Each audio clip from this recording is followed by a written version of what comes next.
Hai guys, selamat datang ke YouTube channel Mawi TV. Kali ini aku nak cerita satu kisah sedih berkaitan dengan sistem pengangkutan di Malaysia.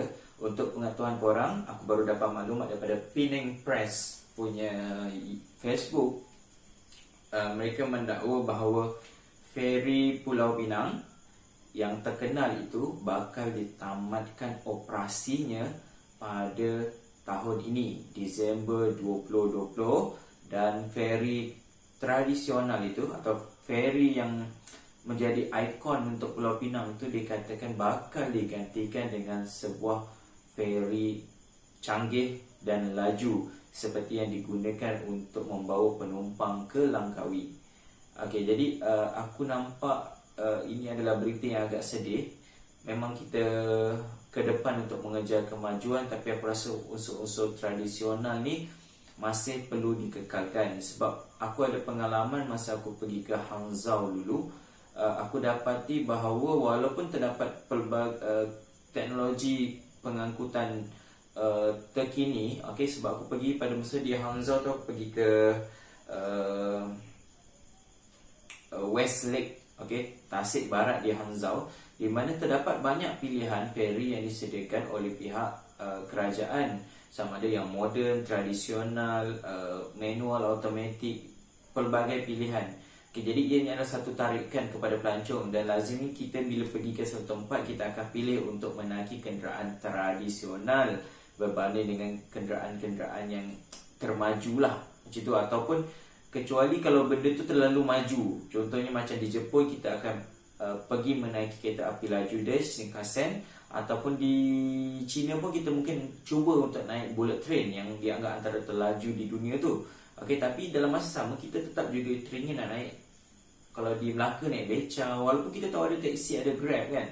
Okey, jadi aku rasa ini adalah berita yang agak mengecewakan atau menyedihkan, kerana ia adalah satu nostalgia. Sebab feri Pulau Pinang ni sebenarnya ianya telah dimulakan pada tahun 1894, iaitu menjadi feri yang terawal sekali di Malaysia.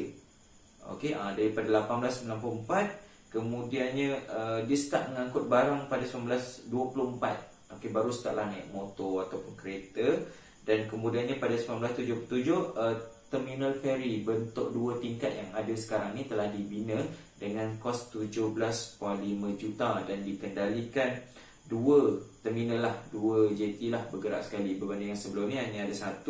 Dan pada tahun kemuncaknya feri Pulau Pinang mencapai tahun kemuncaknya pada 1984, di mana jumlah penumpang yang dibawa tu kira-kira 22 juta penumpang dalam masa 1 tahun, dan 6.8 juta motosikal dibawa, okay, oleh feri Pulau Pinang. Itu zaman kemuncak dia 1984. Dan kemudiannya berlaku satu tragedi di mana berlakunya runtuhan feri yang menyebabkan 32 orang telah terkorban pada 1988. Okay, dengan kemudiannya pembinaan Jabatan Pulau Pinang menyebabkan feri Pulau Pinang kemudiannya menjadi bukan pilihan utama lah untuk digunakan. Okay, kita faham feri Pulau Pinang ni lambat, dia perlu tunggu turn, tunggu beratur, jadi kesannya agak lambat untuk sampai. Tapi ia adalah satu tarikan pelancong. Sebab aku kalau ke Pulau Pinang, kalau aku rasa masa aku banyak senggang, aku akan gunakan feri. Okay, tapi kalau aku rasa nak cepat, aku akan naik jambatan lah. Jadi pada aku itu satu tarikan pelancong, dan ia sangat menenangkan melintasi laut tu, selat tu, dan menikmati pemandangannya, keindahannya. Pada aku itu satu benda yang sentimental value tinggi. Okay, aku rasa ianya patut dikekalkan. Sama ada kau nak masih lagi nak buat feri laju ke, speedboat ke, pada aku tu pulang, tapi kekalkanlah ia sebagai satu tarikan pelancongan. Okey, kekalkan 1 atau 2 feri dan digunakan dalam jadual yang berkala lah. Okey, sebagai tarikan pelancong. Okey, itu sejarah awal lah, dibina 1894, dimulakan, kemudian diambil alih oleh Lembaga Pelabuhan Pulau Pinang pada 1924. Okey, sekarang ni ianya di bawah Prasarana, ataupun dulu dikenali sebagai perkhidmatan feri Pulau Pinang, tapi hari ini namanya Rapid Ferry. Okey, terdapat 8 buah feri yang digunakan hingga hari ini dan hanya 7 sajalah yang beroperasi, dan kadar tambangnya adalah RM1.20 untuk berjalan kaki. Manakala kalau korang bawa basikal, kau akan dikenakan RM1.40 untuk basikal. Manakala RM2 dikenakan untuk motosikal. Manakala untuk kereta dikenakan RM7.70. Dia akan kira kenderaan lah, tak kira orang. Okay, kalau orang kau kira berjalan kaki RM1.20 untuk setiap orang. Jadi ini adalah berita yang agak menyedihkan. Aku rasa perlu dipertimbangkan, perlu dihalusi keputusannya. Kalau kita perlu nak bawa teknologi, nak tukar juga pada aku, okey, itu bagus. Okey, kerana itu menunjukkan ekonomi rancak.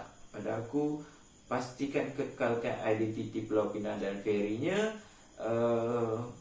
sebagai untuk tarikan pelancong dan nostalgia. Dia ada nilai sentimental value yang tinggi pada aku. Okey, jadi itu saja yang aku nak cerita tentang feri Pulau Pinang yang bakal ditamatkan operasinya pada Disember 2020 ini. Kita jumpa lagi dalam video seterusnya. Assalamualaikum.